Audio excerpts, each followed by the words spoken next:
I'm Andrew Schwartz, and you're listening to The Truth of the Matter, a podcast by CSIS where we break down the top policy issues of the day and talk with the people that can help us best understand what's really going on.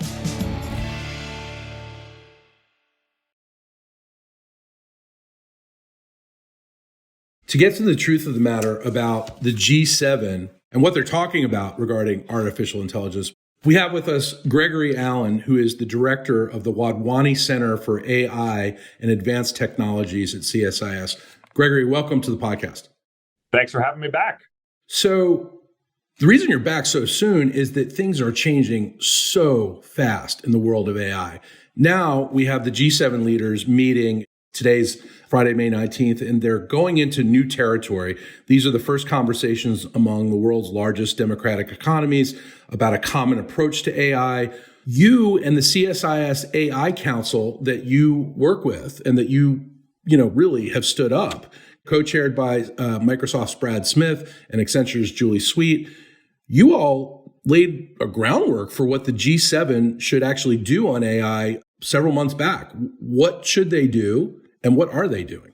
Yeah, so the CSIS AI Council, which we formally stood up this past October, was always targeted at the G7.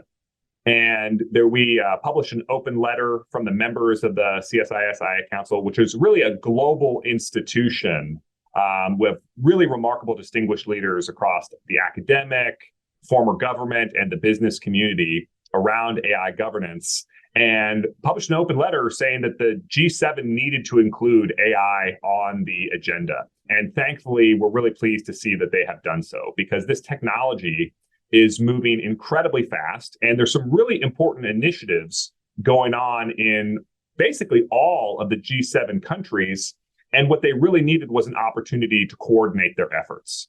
So AI has undergone an incredible technological revolution over the past decade, and again, over the past year. I mean, there's just no end in sight for how fast this technology is moving. And one aspect of that story is around regulation and governance. The European Union has its AI Act, which recently just passed Parliament. So now it will move to the trilogue process before actually becoming law. There's still, some ongoing negotiations inside the European Union. But this is a really big law. It's sort of the first big swing at AI regulation going on anywhere. There's other initiatives going on in the United States. Senate Majority Leader Chuck Schumer has just announced a major effort around AI that is going to include a regulatory conversation. And just not that long ago, the CEO of OpenAI, Sam Altman, which is the organization that created ChatGPT, was testifying before Congress and calling for regulation. So one of the key things that the G7 countries are trying to accomplish is to actually think about what are these guardrails going to be on AI technology, and what do we need to do to collaborate?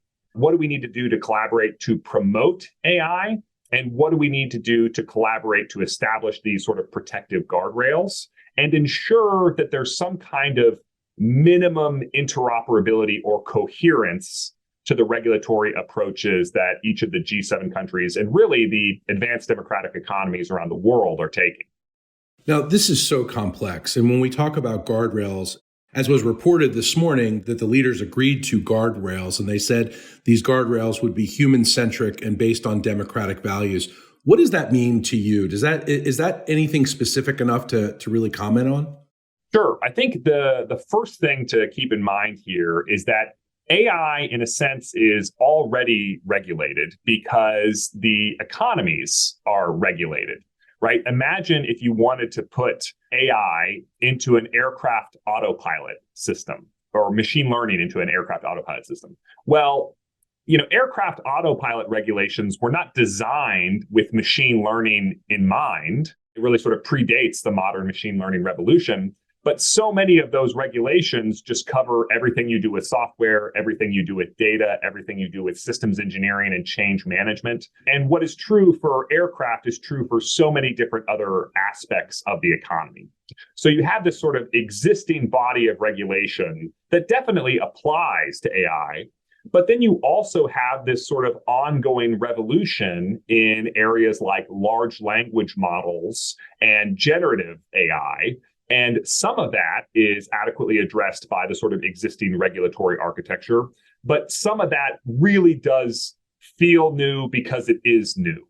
And so the leaders of these governments are asking themselves, okay, what do effective guardrails look like? And what are they guarding against? What are the failure modes or threat vectors from advanced AI that we're trying to wrestle with? And I think the democratic values part of this is them trying to state that ultimately we are committed to things like free speech. We ultimately are committed to, not using AI as the backbone of an authoritarian surveillance enterprise. But we do want to harness the benefits of AI. And so it's about striking that balance between promoting and protecting AI and doing so in a way that is consistent with democratic values. I don't think it's just lip service, but I also don't think it's easy. Right. So this is what they're talking about when they say that they want to take a risk-based but forward-looking approach, right? Yeah, because risk-based as a term actually communicates a lot of information. Right? How strictly are we going to regulate the use of AI in, I'm just spitballing here, nuclear reactors versus how strictly are we going to regulate AI for, assistance in crafting emails, right? You want to have a risk-based approach because you're considering, if AI is used in this application, what could go wrong? How significant is the risk if something does go wrong? And so calibrating the sort of regulatory burden, which is not going to be trivial at the end of the day, ensuring that we are calibrating the regulatory burden against the risks that we are facing is really the starting point for any kind of reasonable approach. Well, it really says something, doesn't it, that when this summit is really supposed to be focused on Ukraine and getting everybody aligned on Ukraine, and then secondary focus is on China, that AI has taken such a prominent role in this G7 summit. Yeah, it earned that spot, to be totally frank. I mean, this is not to diminish the Ukrainian crisis at all. This is not to diminish the seriousness of the challenges facing China. But this is a world-changing technology revolution that we are in the midst of. And it is absolutely appropriate for the leaders of the global advanced democratic economies to come together and discuss this issue. So I guess the question really is can these countries sustain the conversation on a technology that's appeared to really burst on the scene so quickly, even if this technology has been years in the making? I think that's right. And I think one of the key outcomes of the G7 that I view as pretty likely is to continue the collaboration between these governments at the ministerial level. So from a G7 process perspective, right now we're in the midst of the leadership summit.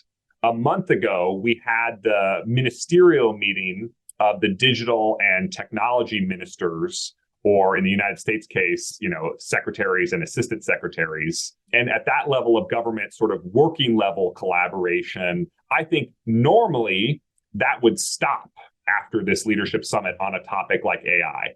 This year, I think it's actually going to continue for the full duration of the Japanese presidency. So I would not be surprised at all to see either the standing up of a G7 AI governance working group, or perhaps even, another digital and technology ministerial meeting of some kind taking place in, say, October. I don't think that they view this work as finished even after the leadership summit. Gregory C. Allen, thank you very much for your insight today. I appreciate it. Thank you. Great chat. If you enjoyed this podcast, check out our larger suite of CSIS podcasts. From Into Africa, The Asia Chessboard, China Power, AIDS 2020, The Trade Guys, Smart Women, Smart Power, and more. You can listen to them all on major streaming platforms like iTunes and Spotify. Visit csis.org/podcasts to see our full catalog.